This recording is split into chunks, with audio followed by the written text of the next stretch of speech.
जी अस्सलाम वालेकुम। Army chief जनाब आसिम मुनीर साहब, जब भी कोई रियासत या रियासती इदारा अपने ही शहरियों के खिलाफ बेदरेग ताकत का इस्तेमाल करता है तो उसके कुछ कॉन्सिक्वेंसेस होते हैं, उसकी कीमत होती है जो अदा करनी पड़ती है, और बाज़ औक़ात वो कीमत बरसों अदा करनी पड़ती है और बड़ी भारी कीमत अदा करनी पड़ती है। हम अब इस हालत में नहीं हैं कि हम ये कीमत अदा कर सकें।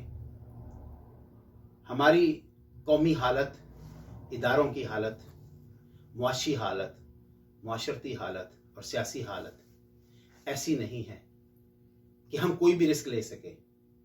हम कोई भी कीमत अदा करने की हालत पोजीशन में नहीं है। इसलिए आपने जो भी इक़दामात करने हैं, जो भी आपने स्टेप्स लेने हैं, प्लीज़ संजीदा लोगों से और अपने थिंक टैंक से कंसल्ट करके लीजिए।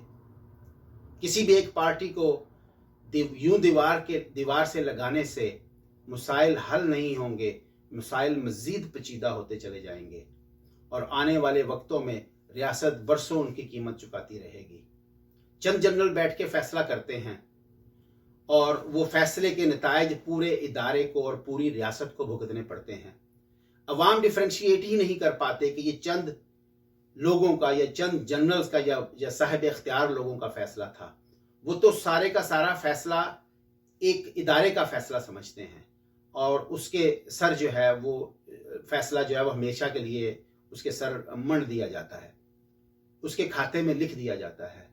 उसके आपके नीचे जो लाखों जवान हैं जो बेलौस मुल्क की खिदमत करते हैं, जिनका पॉलिटिक्स से कोई लेना देना नहीं है, सियासी फैसलों से या बड़े फैसलों से कोई लेना देना नहीं है, दिन रात खलूस से अपनी जान हथेली पे रख के अपनी सर्विसेज दे रहे हैं, उनका इसमें कोई कसूर नहीं है कि वो भी बाहैसियत इदारा उनको ऐसे ट्रीट किया जाए जैसे 9 मई के दिन देखा गया कि लोग आर्मी की आम सिपाहियों के ऊपर भी पत्थर फेंक रहे थे।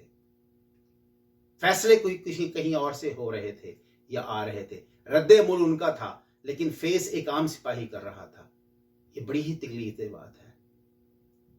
आप जो भी कदम उठाएं, प्लीज बराए मेहरबानी अपने संजीदा लोगों से उसका मशवरा करें, अपने थिंक टैंक से उसका मशवरा करें और ये जरूर समझने की कोशिश करें कि अवाम इसको कैसे देखेंगे, इसका रद्देअमल कैसे आएगा।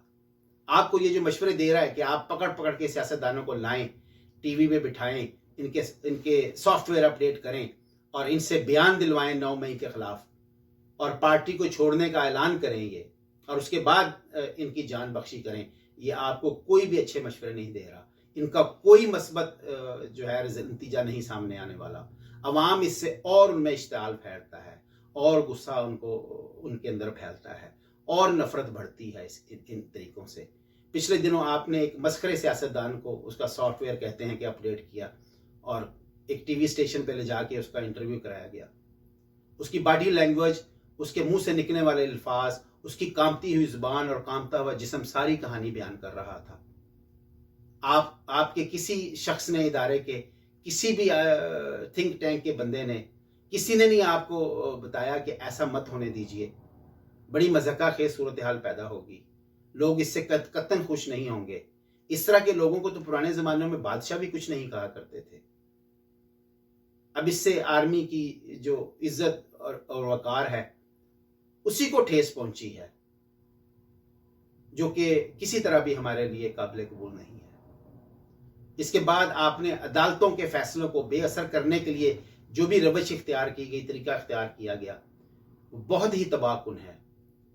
पूरी दुनिया में आप किसी कौम को तबाह करना चाहें तो उनके अदालती निज़ाम को तबाह कर दें, उनको बेअसर कर दें, उनको बेतौकीर कर दें, तो उसके बाद आपको किसी और चीज़ की ज़रूरत बाकी नहीं रहेगी। अगर आप एक नुक्ता जानना चाहते हैं, अगर आप पाकिस्तान से मुखलिस हैं, आप सारे जनरल, आप सारे कोर कमांडर और आपके सारे थिंक टैंक, उनसे ये बात की तस्दीक करा लीजिए कि आपने कहीं भी किसी भी मुल्क में कोई भी निज़ाम खड़ा करना है, कि कहीं भी इदारों को मजबूत करना है, एक मजबूत निज़ाम खड़ा करना है, आप अपनी अदालतों को बाइख्तियार कर दीजिए। कोई भी शख्स अदालत के ओहदे पर बैठा हो, जो भी शख्स अदालत में बैठा फैसले कर रहा हो, उसके फैसलों को मानना शुरू कर दीजिए। उस ओहदे को इज्जत और एहतराम बख्श दीजिए। آپ کی ساری چیزیں ٹھیک ہونی شروع ہو جائیں گی، ہر چیز اپنی جگہ پہ آنی شروع ہو جائے گی۔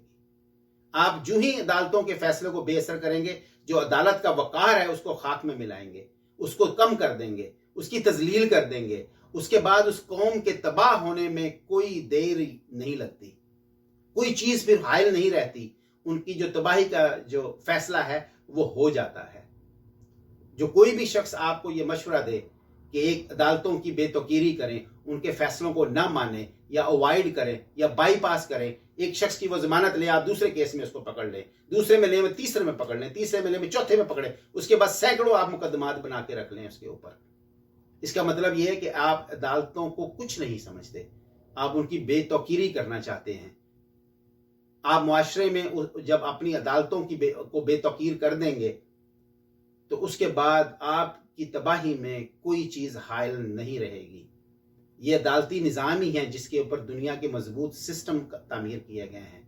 آج جتنی بھی مضبوط قومیں ہیں ان کی عدالتی نظام کو آپ دیکھ لیں، امریکہ کے عدالتی نظام کو دیکھ لیں، آج ساری دنیا وہاں ہر چیز کو کیوں محفوظ خیال کرتی ہے کہ وہاں کا عدالتی نظام ٹھیک ہے، وہ کمزور نہیں، مضبوط ہے۔ ان کے صدر کی بھی یہ جرت نہیں کہ کسی بھی ایک جج کو وہ پریشرائز کر سکے۔ اس کی وجہ سے آج ان کے ہاں ایک مضبوط نظام موجود ہے۔ سب لوگ وہاں زندگی کو محفوظ خیال کرتے تھے، اپنے سرمایہ کو محفوظ وہاں خیال کرتے ہیں۔ آپ کو اگر پاکستان سے آپ مخلص ہیں، پاکستان کو آپ ٹھیک کرنا چاہتے ہیں، پاکستان کو آپ ٹریک پہ لانا چاہتے ہیں، تو پھر اپنی عدالتوں کو رسپیکٹ دیجئے، ججوں کو رسپیکٹ دیجئے،